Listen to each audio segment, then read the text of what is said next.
কারণ এই জায়গাটা কিন্তু ক্রিয়াবানদের জন্য, প্রথম যারা ক্রিয়া নিচ্ছ, ক্রিয়া পাচ্ছ, তাদের জন্য এই জায়গাটা খুব সুন্দর, খুব সুন্দর। এখনই উহা অল্প সময়ের জন্য দেখা যাইতেছে, দীর্ঘ সময় স্থিতি হইতেছে না।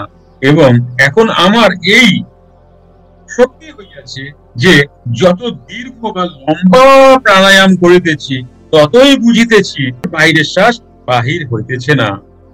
লম্বা শ্বাস মানে একটা শ্বাস, উত্তম প্রাণায়ামের একটা শ্বাস 22 সেকেন্ড তোলা এবং 22 সেকেন্ড ফেলা, কমপ্লিট একটা শ্বাস হয় উত্তম প্রাণায়াম। শুধু শ্বাস নয়, এর সাথে আরো আনুষঙ্গিক কিন্তু থাকে। ওই আনুষঙ্গিকে 22 সেকেন্ড মানে 22 সেকেন্ড মানে তুমি 1 মিনিট শ্বাস টানো আর 1 মিনিট শ্বাস ফেলো। কিন্তু ক্রিয়ার উত্তম প্রাণায়ামের এই শ্বাসটা তুমি 1 মিনিট যাবেই না, তুমি পারবেই না, তুলতেই পারবে না। এই যে টেকনিক গুলো যদি না শিখিয়ে দেওয়া হয়, না বুঝিয়ে দেওয়া হয় স্টেপ বাই স্টেপ, তাহলে তুমি পারবেই না। 2, 4, 5 বছর 10 বছর ঘষো, ক্রিয়াযোগ তোমার মন পছন্দ হবেই না। তুমি কি করে বুঝবে মন পছন্দ?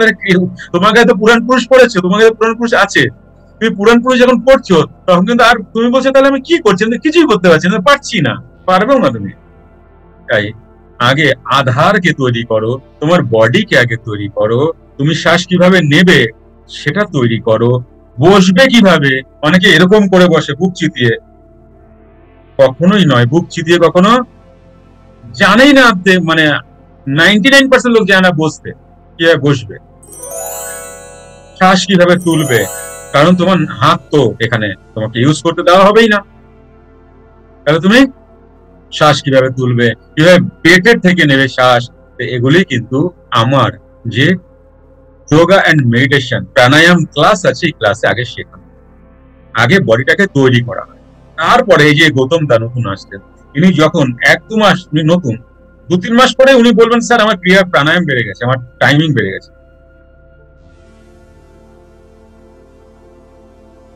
তুমি দুম করে পদ্মাসন করতে পারবে? পারবে না। তুমি দুম করে বজ্রাসনে বসতে পারবে? পারবে না। কিন্তু আমি বজ্রাসনে 10-15 মিনিট এমনি বসে থাকতে পারবো খাওয়ার পরে, সেটা খাওয়ার পরে বসতে হয়। কিভাবে হলো? অভ্যাস। পদ্মাসন কিভাবে, পাটা কোনভাবে রেখে তারপরে এটা ইজি পদ্মাসন এসে। পদ্মাসন হওয়ার আগে কিছু প্র্যাকটিস পার্ট থাকে, এই প্র্যাকটিস করে তুমি পদ্মাসনে আসানিসে বসতে পারবে কিছুদিনের মধ্যে। তাহলে এগুলো তোমাকে কে শেখাবে? এমনি এমনি। তাই ক্রিয়াযোগ সবকিছু জানা, শেষ জানা, সব থেকে টাফ এবং সব থেকে সুন্দর যেটা গীতার ব্রহ্মবিদ্যা। এই ব্রহ্মবিদ্যার ওপরে কোনো আর বিদ্যা এই জগতে নেই। গীতা নলেজ, এই নলেজের আগে আর কোনো নলেজ নেই। গীতার নলেজই শেষ নলেজ, শেষ জ্ঞান। গীতার যোগ মানে ব্রহ্মবিদ্যায় শেষ বিদ্যা। ইহা অতি গোপন, অতি গুহ্য। তোমরা নিশ্চয়ই জানো গীতার শ্লোকেই আছে অতি পবিত্র।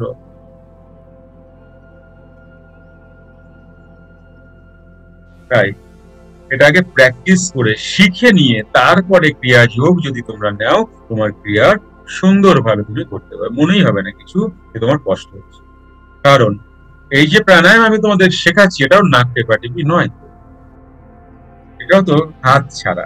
তুমি কিভাবে প্রাণায়ামকে পেট থেকে তুলবে,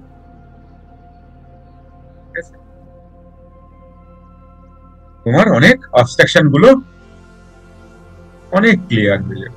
অনেক, মানে তুমি যখন শ্বাস তুলবে আর তুলছো ছাড়ছো, মাঝে দেখবে অনেক আওয়াজ হয়, ঘর ঘর ঘর ঘর করে, বহুত টাইপের আওয়াজ হয়। ওই যে নালী বা ড্রেন বলি আমরা, ওটা পরিষ্কার হয়ে যাচ্ছে। যত সুন্দর পরিষ্কার হয়ে যাবে, এরপরে ক্রিয়ার শ্বাসও সুন্দর উঠবে, তুমি আনন্দ পাবে, তুমি অবাক হয়ে যাবে কি সুন্দর। আর ক্রিয়ার শ্বাস যখন একবার ওঠে, তখন তুমি নিজে নিজে মজবুল হয়ে যাবে, নিজেই তুমি ভাববে 1 ঘন্টা করে লাভ নেই, এবার টাইম বাড়ে। তুমি টাইম বাড়ে না কেন? দেখো একটা কথা বলি, তুমি যদি ক্রিয়াতে প্রথম অবস্থায় অতটাই শান্তি পেতে না, অতটাই তোমার ভালো লাগতো, তাহলে তোমার 1 ঘন্টা না, ওটা 5 ঘন্টা দাঁড়াতো। কাম থাকুক আমি পরে করবো, তোমাকে ওটা হয় না বলেই তুমি তোমার কাজের দিকে ফোকাস দাও না। কাজ আছে, আমি কি করে 3 ঘন্টা করি, 1 ঘন্টাই করছি। কিন্তু ওই 1 ঘন্টার ইন্টারেস্ট কি, হ্যাপি ইন্টারেস্ট, যেটা ক্রিয়ার অ্যাকচুয়াল ইন্টারেস্ট তুমি পেয়ে যাও না, তোমার তখন কাজও পোস্টপোন করে দেবে, তুমি রাতে ক্রিয়া বাড়িয়ে দেবে। কারণ তুমি জানো, কারণ কি তোমার নিউরন অ্যাওয়ার্ড পাচ্ছে তো, রিওয়ার্ড অ্যাওয়ার্ড পাচ্ছে না, তখন দেখবে তোমার 1 ঘন্টা না, তুমি 3 ঘন্টা বসলেও তোমার কোনো কষ্ট হচ্ছে না। এটা হচ্ছে খেলা অ্যাকচুয়ালি, আর কিছু না। তুমি প্রথম প্রথম আনন্দই পাও না, তাই তোমার ভালো লাগে না, 1 ঘন্টায় ঠিক আছে। কিন্তু যখন আনন্দ তুমি পাওয়া শুরু করবে, তখন তোমায় আর ধরে রাখা যাবে না। আর এটা কখন হবে জানো? এটা সময়টা আসতে পারে, ইহ জন্মেই তুমি কমপ্লিট করতে পারো, নচেত 3 জন্ম তো মধ্যে তোমাকে করতেই হবে কমপ্লিট, হতেই হবে কমপ্লিট। কারণ সিস্টেম তোমাকে ধাক্কা মেরে আগে করে দেবে। আজকে যদি ইচ্ছা না করে, জানবে এই জীবনটা আমার শেষ জন্ম নয়, আবার আসতে হবে, কমপ্লিট করতে হবে। এগুলো বোঝা যায়। এটা তোমার শেষ জন্ম, তখন দেখবে তুমি কার মতো হচ্ছ, পঞ্চন বাবার মতো হচ্ছ, সত্য বাবার মতো হচ্ছ, বাবার মতো হচ্ছ। ক্রিয়া ক্রিয়া ক্রিয়া ক্রিয়া ক্রিয়া, ওটাই শেষ জীবন মানুষের। হিসাবগুলো তুমি পড়ো, চুপ করে বসে বুঝতে পারবে। আর তুমি যখন সেই জায়গায় উঠে যাবে, তখন তো ঊর্ধ্বমূলং অধ শাখা, তুমি তো তোমাকে দেখবেই। তুমি তোমার জন্ম, বহু বহু জন্ম তুমি তো একবার দেখবে যে আমি কোথায় ছিলাম, কি করেছি, কোন জন্মে কি হয়েছি, এগুলো তুমি একবার দেখেই নেবে। কিন্তু উহা অল্প সময়ের জন্য দেখা যাইতেছে, দীর্ঘ সময় স্থিতি হইতেছে না। এবং এখন আমার এই শক্তি হইয়াছে যে, যত দীর্ঘ বা লম্বা প্রাণায়াম করিতেছি, ততই বুঝিতেছি যে কিছুদিন পর আর বাহিরের শ্বাস বাহির হইতেছে না। এমন অবস্থায় বড়ই আনন্দ, বাহিরের শ্বাস আর বাহির হইতেছে না। এমন অবস্থায় এখন বড়ই আনন্দ হইতেছে, এবং সবকিছুই যে ওই শ্বাসের আগম নির্গম গতিরুদ্ধ অবস্থা, অর্থাৎ স্থিরাবস্থা, তাহা বুঝিলাম। অর্থাৎ এই অবস্থায় প্রকৃত সর্বত্যাগী অবস্থা, ইহার পূর্বে যে ত্যাগ, তাহা বাতুলতা মাত্র। এই যে আসছে তোমার ত্যাগ, আগেও তুমি ত্যাগ করেছো, আগেও আমি ত্যাগ করেছি, কিন্তু এই ত্যাগটা অ্যাকচুয়াল ত্যাগ। অনেকে আমাকে প্রশ্ন করে কি, স্যার আপনার মেডিটেশন এত সুন্দর কি করে হয়, আপনার মেডিটেশনে এত বড় বড় রেজাল্ট কি করে আসে, আপনার মেডিটেশন করলে ডিপ্রেশন, অ্যাংজাইটি, ওভার থিঙ্কিং এগুলো থেকে কি করে বেরিয়ে আসে মানুষ? অ্যাকচুয়ালি আমি যেইভাবে মেডিটেশন তৈরি করি, মেডিটেশনের মধ্যে সব থেকে উপযোগী হচ্ছে গাইডেড মেডিটেশন। আমি মেডিটেশন গুলো তৈরি করি পুরোপুরি এনএলপি থাকে। এনএলপি মিন নিউরো লিঙ্গুইস্টিক প্রোগ্রামিং করা থাকে মেডিটেশনে।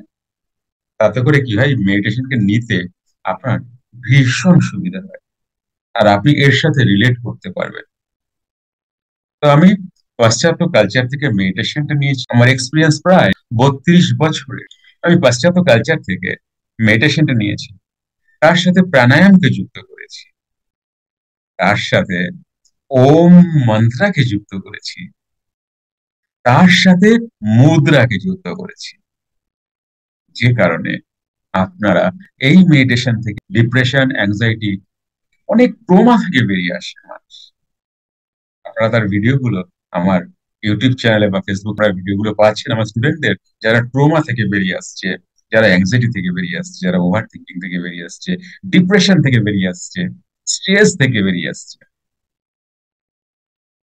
তো আশা করি আপনারা বুঝতে পারলেন কেন আমার মেডিটেশন এত হিট এবং এত ফেমাস। ভালো থাকবেন। আর আমার মেডিটেশন ক্লাসে চলে আসুন। সপ্তাহে 3 দিন হয়, সোম মঙ্গল বুধ। এটা বাড়ি বসেই করতে পারবেন, জুম অনলাইনে হচ্ছে এটা। কটার সময় হয়, কবে কবে হয়? এটা সোম মঙ্গল বুধ 3 দিন হয়। স্যার কটার সময় হয়? 8টা থেকে শুরু হয়, 9টা অবধি ক্লাস চলে। যত তাড়াতাড়ি সম্ভব চলে আসুন, ভালো লাগবে একবার তো এসে দেখুন। এবারে আপনারা আমার ভিডিওগুলোকে অনুভব করুন, ইউটিউবে আছে, ফেসবুকে আছে। ইউটিউব চ্যানেল হচ্ছে জ্ঞানী গুরু, আপনারা পেয়ে গেছেন ইতিমধ্যে। এবং ফেসবুক চ্যানেলও আপনি পাবেন জ্ঞানী গুরু নামে। ভালো থাকবেন, আসুন ক্লাস।